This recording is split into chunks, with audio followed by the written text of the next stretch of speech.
Okay, now the fun begins. We're going to take a few minutes here to let you try some. I'm going to give you two numbers, and then I'm going to let you do the prime factorization. I'll let you check that with mine. Then we'll look to see if you could find the greatest common factor and least common multiple for those two numbers. You're probably going to want to make use of the pause button at times just to make sure you have time. It's going to run pretty well straight through if you don't do that. So when you need to hit pause, give yourself some time, try it, and then check your answers. Good luck. Hope you do well.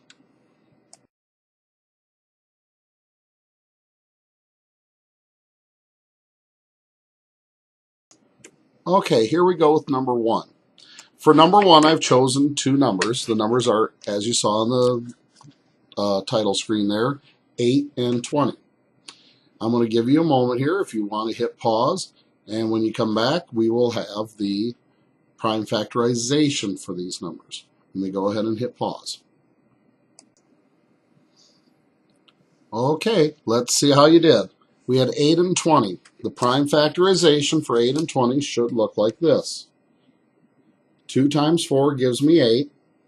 2 times 2 gives me the 4. So the prime factors of 8 are 2 times 2 times 2, or 2 to the third power. For 20, I used 4 times 5. Now you might have used 2 times 10, and that's okay. We should have still ended up with the same answer in the end. The 5 is prime, so I circled it. It's now locked in. I'm going to use it. And the prime factors for 4 are 2 times 2. So the final problem I'm going to get for 20 and its prime factors is 2 times 2 times 5, or, whoops, wrong hand, try here, 2 to the second power times 5. All right, well, we're not quite to the greatest common factor and least common multiple yet. And I am including greatest common factor in this because, truthfully, that is, if you remember, step 1 of finding the least common multiples. So right now, I'm going to give you a moment, and let's do step 1. You need to find for me on your work you did the common factors between 8 and 20. Remember, if they're common, you only get one. So if, for example, we have a 2 under the 8 and a 2 under the 20, that's something they have in common. They go together. I get 1, 2. I keep doing that until I get all of the numbers paired up that can be paired up, multiply those numbers together, and that should give me my greatest common factor. Let's see how you do. Okay, hopefully you paused so you had a moment to work on this. Let's see what you came up with. Now, in mine, let's see if yours is the same as mine. Hopefully it is. In mine, the greatest common factor for 8 and 20 was 4. There was a 2 here that was in common with a 2 here. There's a 2 here in common with a 2 here. And then the remaining 2 and 5 are not common factors, so we aren't going to use them at this point for the greatest common factor.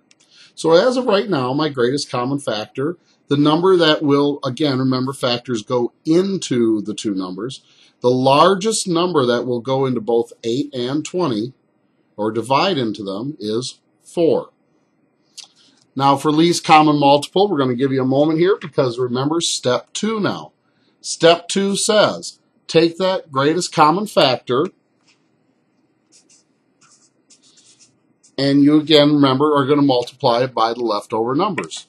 I'm going to give you a moment to do that, and then we will compare answers. We'll see you in a moment. All right, that was a lot of work there, wasn't it? Let's take a look at our least common multiple. Now, you're going to have to follow me on this, what I did here. The first two 2's, if you notice, 2 times 2, well, they are coming from the common factors, the ones that made up my greatest common factor right here. This third 2, well, that's the one that was left over up here on the 8s. Remember, 8 and 20 only had 2 2's in common, these two right here. That third 2 is the one they did not have in common. You'll also notice the 5, and we're fighting the camera here, but there we go. You'll notice the 5, and of course that 5 comes from right there. I then have to multiply all those numbers together. 2 times 2 is 4. 4 times 2 is 8. 8 times 5 is 40. My least common multiple for 8 and 20 is 40. You can always check your work by seeing if truly 40 can be divided by 8 and 20. If 8 can go into 40 and so can 20, it is definitely a multiple, or excuse me, a common multiple. And we have here actually the least common multiple. If I count by 8 and 20, I'll discover that 40 is the first time these two numbers have a multiple in common. 8, 16, 24, 32, 40, and then 20 goes 20 and 40, and there's our least common multiple. How did you do? I hope you did okay. We're going to try one more together. This one I'm going to let you work out the whole problem, and at the end, we'll check it together and see how you did. We'll see you in a moment.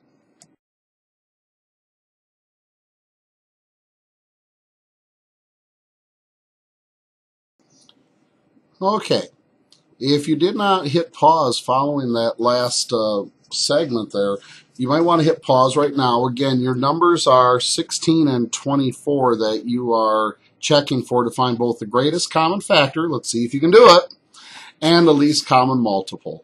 I am asking you to use the prime factorization method, so don't cheat. Don't use that list method. We'll talk about the list method again just before the end.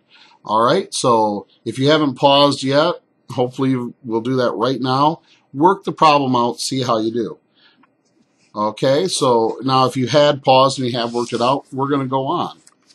And this is what you should have had in the end. With 16 and 24, all right, whoops, let me get my hand out of the way. There we go. This was a big problem, wasn't it? For 16, we had the factors 4 times 4, which you'll notice 4 is composite. We can't stop at 4. We need to get down to prime numbers. So you'll see that I actually had the 4s down to their factors of 2 times 2 and 2 times 2, which actually gives me 4 2s, or 2 to the 4th power. Remember, showing that work at the end is required. That is important. You need to show that you have found all of those prime factors. Now, for 24, you'll notice we had 3 times 8. If you use 2 times 12, it won't matter. You should still come out with the same prime factors in the end. The 3 is already prime, so we stop. 8, on the other hand, I can use the factors 2 times 4. 2 is prime, I circle it, but 4 is not. It's composite. Because it's composite, it also has to have its factors pulled out yet until we get to prime numbers, remember. Now, the factors of 4 here are 2 times 2, and that is finally our prime factors. Or those are, excuse me, our prime factors. So, in this case, I had 3 2s and a 3, or 2 times 2 times 3, which you will see right here, or 2 to the 3rd power times 3. Camera always does the opposite of what you're expecting here. All right. For my greatest common factor on the bottom, I then said, okay, I need to find common factors between 16 and 24. Well, 16 had 4 2s. 24 had 3 2s. So the most 2s they had in common were 3 of them. And you'll notice that next to my GCF, I wrote 2 to the 3rd power. I had 3 2s. 2 times 2 times 2 is 8. That's my greatest common factor. And you've probably already snuck a peek at the bottom, and you've noticed the least common multiples down there as well. The first 3 2s are coming from the greatest common factor. Those are the 2s that 16 and 24 had in common. Those are the prime factors they both had. Where did that 2 and 3 come from at the end? Well, those were the leftovers. Those were the numbers that could not be partnered up. They're going to get multiplied in to actually give the least common multiple its bulk, its size. Because remember, this is not going to be a small number. It's going to be larger than 16, and the least it can be is 24. In this case, though, it's actually 48. That means that 16 and 24 both can go into the number 48, excuse me. let's look at how many times, because I did, for your sake, show you this, as I said I would, in the listing method, where I listed the multiples, just to prove that the two methods are doing the same thing. You're going to notice 16, when I count by 16s, 16, 32, there's the 48. For 24, we have 24, and then 48, and there's the 48. And I also want to point out, I wrote up above them the multiplication problems that actually get us to those products, those multiples.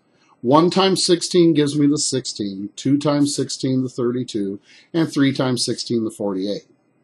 The 24, 1 times 24 gives me 24, 2 times 24 gives me the 48.